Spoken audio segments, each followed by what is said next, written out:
a problem. How many of us believe that being free, too free, leads to negative thinking? How many believe that? If you're too free, you'll start thinking about negative things. So why is that? Okay, what if I tell you to stop breathing? Can you? For a while, yes. Yeah, for a while, but eventually you will, right? The brain cannot stop thinking. So the first thing is you have to understand the brain, to conquer the brain. Understand its limitation. It wants to think. Now it's up to you what you want it to think. And it's up to you to tell it when to stop thinking for a while, just like you can stop breathing for a while. You can stop it thinking for a while. So what happens when you stop thinking for a while? Then another thing happens. As soon as you stop thinking, your brain gets worried about, what should I think about now? How about something positive? So at least if I think about something positive, I can think more of that, and this person is not going to tell me to shut up. You know? Have you ever thought about this thing that if you tell your brain to stop thinking, your brain itself would be worried. It will be like, hey, this person is just stopping me from thinking. What do I have to think about? So it'll let me think. I want to think, you know? That's the thing. Your brain loves to think, just give it positive things to think about. And also meaningful things.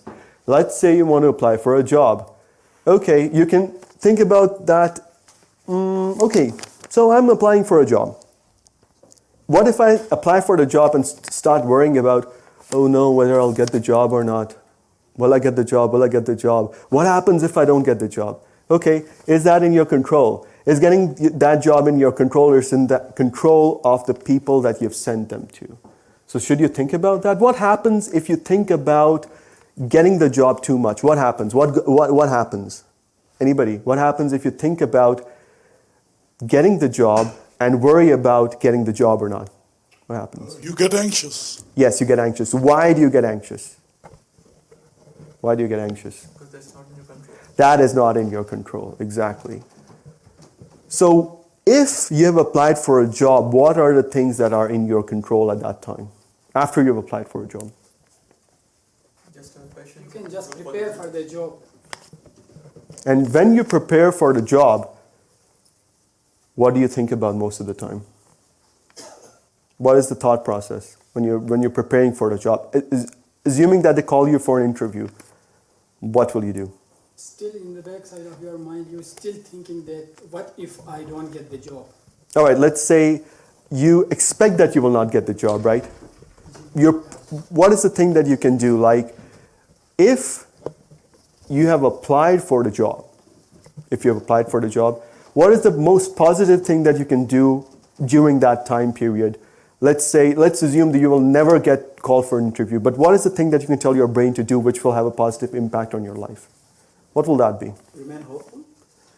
No, hope according to the Stoics, it creates expectations. They don't recommend that. You can wish for it. Let go. Let go is detachment. Yeah. I'd say Till the result prepare. I'd say, Stoics would say, okay, you have applied for a job. What can you do during that time which will make sure that once you're called for an interview, you'll get it? Your brain will have something to think about. Search for another? Searching, that's brilliant thing, searching for another. Because you'll be working on something positive. So you'll be working on something positive. And you can also prepare for the best outcome. Expect the worst outcome, prepare for the best outcome. That is one way, because your brain will always think about the negative outcome more than the positive outcome, unless you stop it from thinking about the negative outcome. And what can you do? You can tell your brain, listen, we will definitely not get this job, but I would like you to prepare in case we get the interview or another interview. We'll prepare. That will be useful in the future, you know. So we are preparing for the future, whatever it might be. We are ready.